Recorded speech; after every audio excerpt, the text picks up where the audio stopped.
Salutations and good morrow everyone, and welcome back to another Grounded update video. Today we're hopping in, we're talking everything that's changed in the homestretch update, and also whether or not I believe it's worth your guys' time, if you haven't been playing Grounded, to come back to Grounded for this update, and also if it's worth you guys starting a new game. So the first thing I'm going to do is start off by answering that question that everybody's wondering, and that is, Sim, is the homestretch update worth you coming and starting a brand new game for? Absolutely not. There's nothing that was added that makes it so you need to start a brand new game for this update that's going to be coming out. Think about it like this.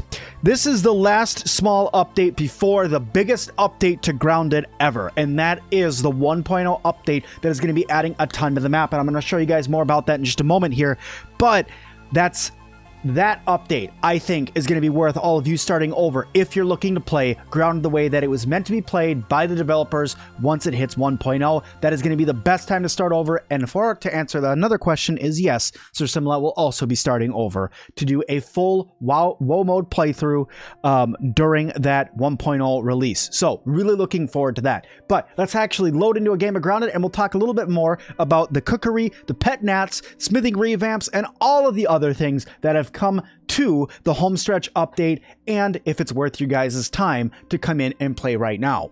Okay, so first things first, let's talk about a couple of things that were updated in the game.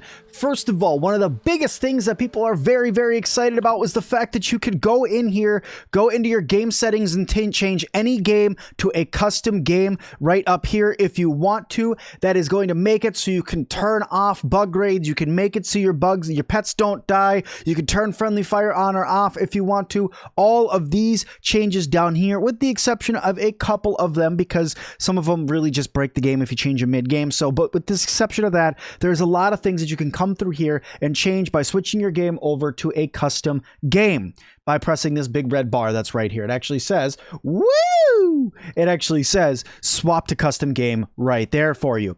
But that is the first huge change that has happened in this update, and probably one of my favorite things, if not my favorite thing for the community, because there are so many people that were mad about their large saves that they had to lose all of their progress if they wanted to not have base raids. Well, guess what? Now you can turn those off just by swapping over to a custom game. It does affect some of the achievements that you can get by being in a custom game, but nonetheless, it's still awesome that they made it so you can make that change if you want to. Now, the next thing that I'm going to talk to you guys right here is about Mr. Squire McFluffenpoof's house, aka my now pet gnat. Pet gnats have been added to the game. This is Squire McFluffenpoof. He's pretty awesome. He does have an inventory as well that you can put stuff in, and if you make it so he can't die in a custom game, you can make it so it's literally extra backpack slots for you for whenever you're going around and adventuring throughout the backyard. As long as you have your gnat, aphid, or weevil with you, you will have an extra backpack slot. I think it's like 6 or 8 extra slots or something like that you get from them. Going on, we also have the cookery. The cookery was added. This is where they moved all of the food recipes that you can make, in exception to the roasts and the jerky. Those are still made on the roasting spit or on the jerky rack, the drying rack. But all the food is now made inside of the cookery, and it does cook them a little bit faster. But all in all, it's a fantastic looking station. Probably my favorite looking station in the game. It looks absolutely fantastic. It looks really, really cool. And I hope all you guys are super excited about that cookery station, giving us a little bit more to add to our bases, making it so we can build out and customize our bases that much more. Okay, what else changed? And that another big one for you guys that a lot of people have been waiting for us to go over, or waiting for them to happen inside of the game, and that is the smithing station revamp. To go from using all the sap and all those other parts that you needed to get to now only having to use nuggets. Now we have nuggets in the game. We have tough nuggets, and we have, I believe they're called style nuggets, is I believe what they're called now. They were called fashion nuggets, but I think they changed over to style nuggets, and that's a really cool thing that they added to the game, because not only can you mine these out in the world, but you can also make them inside of the oven now. So if you get the recipes, which you could unlock them if you guys want to by going through different anthills or labs and stuff like that. For more information, I do have a video out on how to unlock all of that stuff, but they went ahead and made it so you can craft them as well.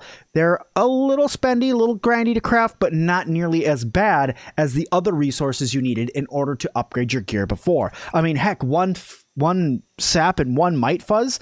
There's tons of mites in the backyard. Heck, just go over to this area that's right over here. There's tons of mites right here. And then this laser, there's also a ton of mites. And then coming right over in this area, there's a ton of mites there. Lots of mites in this game. You don't need to worry about finding mites. So being able to do those style nuggets in order to upgrade your armor, which is so needed in order to make progress in this game, you can now do that and get your gear all the way up to level 5. Also, the amounts for upgrading have been reduced like crazy. So if I was to say grab this helmet that's here and I went and tried to upgrade this helmet, it's 1 style nugget to get it to level 1. And it's 2 for 2, 3 for 3, 4 for 4, 5 for 5. It's way cheaper than it was before in order to get armor sets all the way upgraded. You guys want to see something kind of funny? Check this out. Look at my hat now. My hat got changed because of a little bit of a glitch that's going on. Whenever you wear a bubble helmet and then you put a hat on, it puts the skin of the bubble helmet on whatever hat you're wearing, so it makes you look kind of silly. Look at Pete now. Doesn't he look kind of silly? Anyway, so going through, so that is the large changes that happened to the smithy. They also did a couple other small tweaks, like they made it so whenever you sleep, that there is an actual like phasing that happens. I'll show you guys by going ahead and sleeping right now. It is going to be dark when I wake up, but who cares? But whenever you sleep now, this happens. Fantastic. That happens. And I really like that that does happen. It gives you kind of a feeling of really a big change in the map. Now, I'm going to run over to Burgle really quick, and we're going to talk a little bit more about Burgle. And there was a couple other small changes that happened as well, from a couple things moving in the yard. For instance, they moved around where the switch is for the hedge base, making it so it's no longer at the end of the base anymore after you unlock the door. They made it so there's actually a switch that's in the first part of the lab that you can get into right at the beginning of the hedge ascent.